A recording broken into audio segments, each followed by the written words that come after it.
Hello, good morning. നമ്മൾ കഴിഞ്ഞ ദിവസം ഫസ്റ്റ് കെമിസ്ട്രിയുടെ ഫസ്റ്റ് ചാപ്റ്ററാണ് നമ്മൾ പറഞ്ഞത്. Some basic concept of chemistry. കെമിസ്ട്രിയുടെ ബേസിക് ആയിട്ടുള്ള ചില കാര്യങ്ങൾ ഞാൻ പറഞ്ഞു, അതിൻ്റെ യൂണിറ്റുകൾ പറഞ്ഞു. അതിനുശേഷം നമ്മൾ ഏറ്റവും പ്രധാനപ്പെട്ടൊരു സെഷനായിട്ടുള്ള law of conservation of mass, law of chemical combination എന്ന് പറയുന്ന ഒരു സെക്ഷൻ, അതിൽ ഒന്നാമത്തെ ലോയാണ് law of conservation of mass. അതിനെക്കുറിച്ച് ഞാൻ കാര്യങ്ങൾ പറഞ്ഞിട്ടുണ്ട്. എന്നാൽ ഒരിക്കൽ കൂടെ ഓർമ്മിപ്പിക്കാം, എന്താണ് law of conservation of mass എന്ന് ചോദിച്ചാൽ അത് ഫോർവേഡ് ചെയ്ത സയൻറ്റിസ്റ്റിൻ്റെ പേര് ആൻറ്റോയൻ ലാവോസിയർ എന്ന് പറയുന്ന സയൻറ്റിസ്റ്റാണ് law of conservation of mass എന്ന് പറയുന്ന ലോ പ്രപ്പോസ് ചെയ്തത്. എന്താണ് law of conservation of mass എന്ന് ചോദിച്ചു കഴിഞ്ഞാൽ, matter can neither be create nor be destroyed. Matter means ദ്രവ്യത്തെ നിർമ്മിക്കുവാനോ നശിപ്പിക്കുവാനോ കഴിയില്ല. ഓക്കെ, എന്താണ് ലോ പറയുന്നത്? This law states that matter can neither be create nor be destroyed. അല്ലെങ്കിൽ ഞാൻ വേറൊരു ഒരു ഡെഫിനിഷനും കൂടെ ഞാൻ പറഞ്ഞിട്ടുണ്ടായിരുന്നു, ഓർമ്മ കാണും. എന്നാൽ ഒരിക്കൽ കൂടെ പറയാം. The total mass of the reactant is equal to total mass of the product. ഒരു രാസപ്രവർത്തനം നടക്കുമ്പോൾ എത്ര അഭികാരകങ്ങളുണ്ടോ ഈ അഭികാരകങ്ങളുടെ എണ്ണത്തിന് തുല്യമായിരിക്കും ഉൽപ്പന്നങ്ങളുടെ എണ്ണം എന്ന് പറയുന്നു. ഉദാഹരണം എന്ന് പറയുന്നത് 12 gram carbons combines with 32 gram of oxygen to form 44 gram of carbon dioxide. 12 gram carbon 32 gram ഓക്സിജനുമായി പ്രവർത്തിച്ച് 44 gram carbon dioxide form ചെയ്തു. അത് ഏത് ലോയ്ക്ക് നമ്മൾ ഉദാഹരണമായിട്ട് പറഞ്ഞാണ്? Law of conservation of mass. Okay, അപ്പോൾ എക്സാമിന് ചോദിച്ച ക്വസ്റ്റ്യൻ എന്ന് പറഞ്ഞാൽ state and explain law of conservation of mass. Law of conservation of mass എന്താണ്, അതിൻ്റെ എക്സാമ്പിൾ സഹിതം വിവരിക്കുക എന്നാണ് ഒരു ക്വസ്റ്റ്യൻ. പിന്നെ വേറൊരു ക്വസ്റ്റ്യൻ ചോദിച്ചതെന്ന് പറഞ്ഞാൽ, who put forward law of conservation of mass? ആരാണ് law of conservation of mass കണ്ടുപിടിച്ചത്? ആരാണ്? അത് ഒറ്റ മാർക്കിൻ്റെ ക്വസ്റ്റ്യനാണ്. ആരാണ് കണ്ടുപിടിച്ചത്? ആൻറ്റോയൻ ലാവോസിയർ. ഓക്കെ, ഇത് ഞാൻ കഴിഞ്ഞ ദിവസം പറഞ്ഞാണ്, ഒരിക്കൽ കൂടെ പറഞ്ഞതേ ഉള്ളൂ. രണ്ടാമത്തെ ലോ ഓഫ് മൾട്ടിപ്പിൾ, അത് ഞാൻ പറഞ്ഞു. എന്താണ് ലോ ഓഫ് മൾട്ടിപ്പിൾ പ്രപ്പോർഷൻ എന്ന് ചോദിച്ചാൽ, മൾട്ടിപ്പിൾ ഇരട്ടിയായി പോകുന്നു അല്ലേ? When two elements, for example hydrogen and oxygen, ഹൈഡ്രജനും ഓക്സിജനും കൂടെ കമ്പൈൻ ചെയ്യുമ്പോൾ വാട്ടർ ഉണ്ടാകാം, അതിൽ ആർക്കും ഒരു തർക്കമില്ല അല്ലേ? അതുപോലെ തന്നെ ഹൈഡ്രജനും ഓക്സിജനും കൂടെ കമ്പൈൻ ചെയ്യുമ്പോൾ ഹൈഡ്രജൻ പെറോക്സൈഡും ഉണ്ടാകാം അല്ലേ? ഇതിൽ രണ്ടിലും നമ്മൾ യൂസ് ചെയ്ത എലമെൻറ്റ് ഹൈഡ്രജനും ഓക്സിജനുമാണ്. അപ്പോൾ രണ്ട് എലമെൻറ്റ്സ് തമ്മിൽ കമ്പൈൻ ചെയ്തപ്പോൾ ഒരു കോമ്പൗണ്ടാണോ? അല്ല, ഒന്നിൽ കൂടുതൽ കോമ്പൗണ്ടുകളാണ് ഫോം ചെയ്തത് അല്ലേ? Water H2O, hydrogen peroxide H2O2. ഇതിൻ്റെ റേഷ്യോ പറയുമ്പോൾ, ഇപ്പോൾ വാട്ടറിൻ്റെ റേഷ്യോ ആണ് നമ്മൾ പറയണമെങ്കിൽ 2:16 എന്ന് നമുക്ക് പറയാം. ഹൈഡ്രജൻ പെറോക്സൈഡിൻ്റെ റേഷ്യോ ആണെങ്കിൽ 2:32 എന്ന് പറയാം. ഇതിൽ ഒന്നിൻ്റെ റേഷ്യോ ഫിക്സഡ് ആയിരിക്കും. ഏതിൻ്റെ റേഷ്യോ ആയിരിക്കും? ഹൈഡ്രജൻ്റെ റേഷ്യോ ഫിക്സഡ് ആയി. 2 എന്ന് പറയുന്നത് രണ്ടിലും കോമൺ ആണ്. പക്ഷേ എന്തിൻ്റെ റേഷ്യോ ആണ് വ്യത്യാസമായിട്ടുള്ള? ഓക്സിജൻ്റെ റേഷ്യോയിലായിരിക്കും വ്യത്യാസമായിട്ടുള്ള. ഓക്സിജൻ്റെ റേഷ്യോ നമുക്ക് എങ്ങനെ പറയാം? 8:16 എന്ന് പറയാം. അതിനെ നമ്മൾ സിംപ്ലിഫൈ ചെയ്യുമ്പോൾ 1:2 എന്ന് പറയുന്ന ഒരു സിമ്പിൾ റേഷ്യോ ആയിട്ട് ഫോം ചെയ്യും. എന്നാണ് ഏത് ലോ പറയുന്നത്? ലോ ഓഫ് മൾട്ടിപ്പിൾ പ്രപ്പോർഷൻ പറയും. അത് ഞാൻ കഴിഞ്ഞ ദിവസം പറഞ്ഞതാണ്.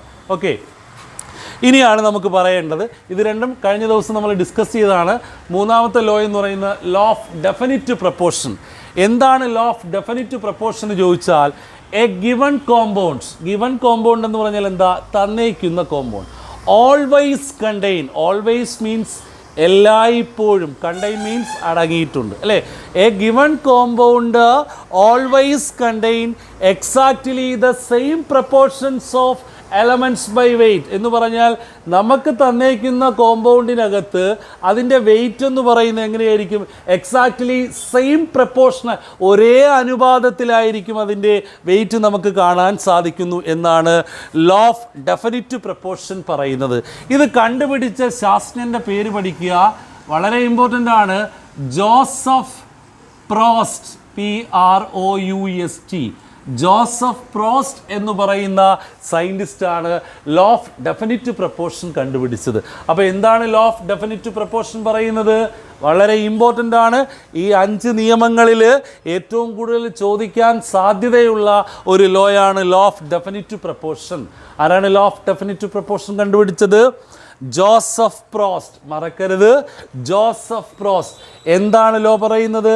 A given compound always contain exactly the same proportions of elements by weight. അതിന് ഉദാഹരണം നമുക്ക് പറയാം. Water always contain H2O always contain hydrogen and oxygen in the ratio എങ്ങനെയാണ് പറയുന്നത്? 2:16. അപ്പോൾ എന്താണ് ലോ ഓഫ് ഡെഫിനിറ്റ് പ്രൊപ്പോർഷൻ്റെ ഉദാഹരണം പറയുന്നത്? Water always contain hydrogen and oxygen. ഹൈഡ്രജൻ്റെയും ഓക്സിജൻ്റെയും അനുപാതം എന്ന് പറയുന്നത് 2:16 ഹൈഡ്രജൻ്റെയും ഓക്സിജൻ്റെയും അനുപാതം നമുക്ക് കാണിക്കുന്നത്. ഓക്കെ, അപ്പോൾ ഒരിക്കൽ കൂടെ പറയാം, ലോയുടെ പേരെന്താണ്? Law of definite proportion. ആരാണ് കണ്ടുപിടിച്ചത്? ജോസഫ് പ്രോസ്റ്റ് എന്ന് പറയുന്ന സയൻറ്റിസ്റ്റാണ് ലോ ഓഫ് ഡെഫിനിറ്റ് പ്രൊപ്പോർഷൻ കണ്ടുപിടിച്ചത്. എന്താണ് ലോ ഓഫ് ഡെഫിനിറ്റ് പ്രൊപ്പോർഷൻ പറയുന്നത്? എ ഗിവൺ കോമ്പൗണ്ട് മീൻസ് തന്നേക്കുന്ന കോമ്പൗണ്ട് അല്ലേ. ഓൾവേസ് മീൻസ് എല്ലായ്പ്പോഴും അല്ലേ. ഓൾവേസ് എന്താണ്? Exactly the same proportions of elements by weight. ഉദാഹരണം എന്താണ് പറയുന്നത്? ഉദാഹരണം കൃത്യമായി പഠിച്ചു വയ്ക്കുക. ഒരു ലോ ചോദിക്കുമ്പോൾ അതിൻ്റെ ഉദാഹരണം കൂടെ എഴുതിയാൽ മാത്രമേ നമുക്ക് ഫുൾ മാർക്ക് കിട്ടൂ.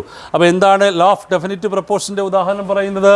Water always contain hydrogen and oxygen in the ratio 2:16. Okay, clear ആയല്ലോ? അപ്പോൾ 3 നിയമങ്ങൾ പറഞ്ഞു. ഒരിക്കൽ കൂടെ നിയമങ്ങളുടെ പേര് പറയാം. First one is law of conservation of mass. Okay, കണ്ടുപിടിച്ച ആളുടെ പേര് ആൻറ്റോയിൻ ലാവോസിയർ. രണ്ടാമത്തത് ലോ ഓഫ് മൾട്ടിപ്പിൾ പ്രൊപ്പോർഷൻ, കണ്ടുപിടിച്ചത് ജോൺ ഡാൾട്ടൺ. മൂന്നാമത്തത് നമ്മൾ പറഞ്ഞ എന്താ? ലോ ഓഫ് ഡെഫിനിറ്റ് പ്രൊപ്പോർഷനാണ്. ആരാണ്? Joseph Proust. ഓക്കെ, ക്ലിയർ ആയല്ലോ? In fourth law is law of gaseous volume. ലോയുടെ പേരെന്താണ്? Law of gaseous volume. Law of gaseous ഓളിയം.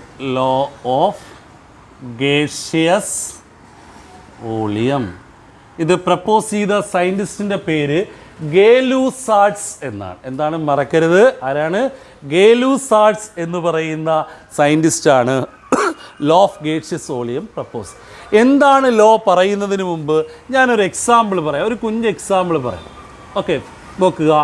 H2 + Cl2 gives 2HCl. Okay, ഇവിടെ എത്ര മോൾ ഹൈഡ്രജൻ ഉണ്ട്? 1 മോൾ ഹൈഡ്രജൻ, 1 മോൾ ക്ലോറിൻ. എന്താണ് നമുക്കുണ്ടായത്? 2 മോളല്ലേ ഉണ്ടായത്. ഇപ്പോൾ ഹൈഡ്രജനും ക്ലോറിൻ എന്ന് പറയുന്നത് ഗ്യാസസ് അല്ലേ. ഇപ്പോൾ HCl ഗ്യാസാണ്? അല്ല, അതെന്ത് പ്രോഡക്റ്റാണ്? ഒരു ഗേഷ്യസ് പ്രോഡക്റ്റാണ്. ഓക്കെ, അപ്പോൾ 2 ഗ്യാസുകൾ തമ്മിൽ കമ്പൈൻ ചെയ്തപ്പോൾ എന്തുണ്ടായി? ഒരു ഗേഷ്യസ് പ്രോഡക്റ്റ് ഉണ്ടായി. അപ്പോൾ എന്താണ് ലോ ഓഫ് ഗേഷ്യസ് ഓളിയം പറയുന്നത്? when two gases are combined to form a gaseous product. 2 ഗ്യാസുകൾ തമ്മിൽ കമ്പൈൻ ചെയ്തപ്പോൾ എന്താണ് ഉണ്ടായത്? ഒരു ഗേഷ്യസ് പ്രോഡക്റ്റ് ആണ്. പക്ഷേ ഇതിൻ്റെ പ്രത്യേകത എന്താണ്? നമുക്കിവിടെ എത്ര മോൾ ഹൈഡ്രജൻ ആയിരുന്നു? 1 മോൾ ഹൈഡ്രജൻ. അപ്പോൾ 1:2. എത്ര മോൾ ക്ലോറിനാണ്? 1 മോൾ. 1:2. എത്ര മോളാണ് ഉണ്ടായത്? 2 മോൾ. അപ്പോൾ ഇവിടെ നമ്മൾ നോക്കുകയാണെങ്കിൽ റിയാക്റ്റൻറ്റിൻ്റെയും പ്രോഡക്റ്റിൻ്റെയും ഇടയിൽ ഒരു സിമ്പിൾ റേഷ്യോ ഫോം ചെയ്യുന്നു. എന്താണ് ആ സിമ്പിൾ റേഷ്യോ? 1:2. ഇതെങ്ങനെ വന്നത് മനസ്സിലായല്ലോ? 1 മോൾ ഹൈഡ്രജൻ, 1 മോൾ ക്ലോറിൻ, എന്താണ് ഫോം ചെയ്തത്? 2 മോൾ HCl. അപ്പോൾ ഞാൻ ഒരിക്കൽ കൂടെ പറയാം, ലോയുടെ പേര് പഠിക്കുക. Law of gaseous volume. എന്താണ് ലോ ഓഫ് ഗേഷ്യസ് ഓളിയം എന്ന് ചോദിച്ചാൽ, when two gases are combined to form a gaseous product. When 2 gases are combined to form a gaseous product, a simple ratio means ഒരു ലഘു അനുപാതം അല്ലേ exist between volume of the reactant and volume of the product.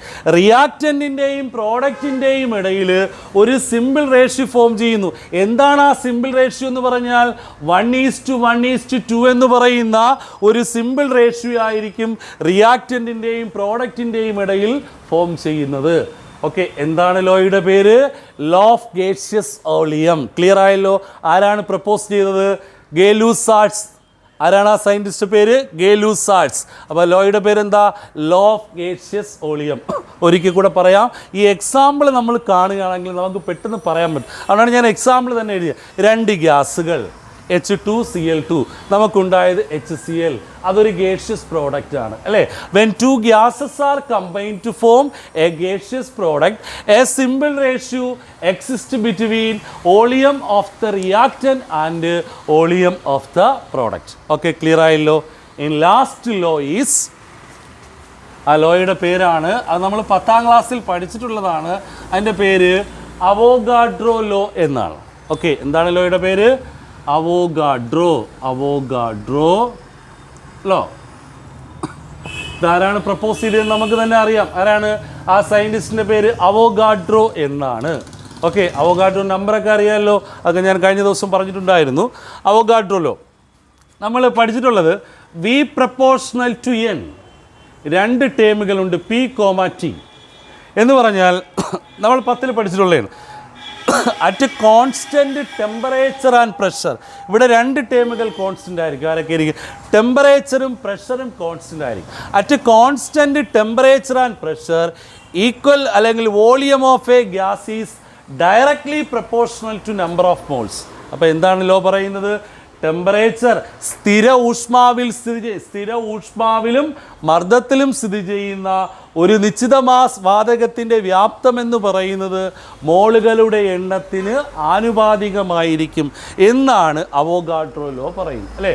അപ്പോൾ this law states that at constant temperature and pressure the volume of a substance is directly proportional to number of moles. അപ്പോൾ എന്താണ് law പറയുന്നത്?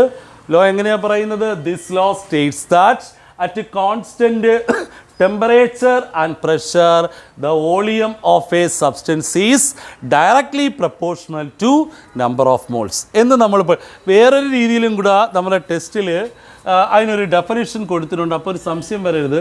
ആ definition എന്ന് പറഞ്ഞാൽ ഇങ്ങനെയാണ്: equal volume of all gases at the temperature and pressure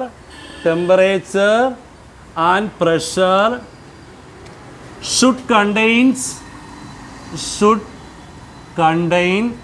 equal number of molecules. അപ്പോൾ വേറെ രീതിയിലും ഡെഫിനിഷൻ ടെസ്റ്റിൽ പറഞ്ഞിട്ടുണ്ട്, അതും കൂടെ ഞാൻ പറയാം. Equal volume of all gases at the same ടെമ്പറേച്ചറും പ്രഷറും എന്തായിരിക്കും? സെയിം.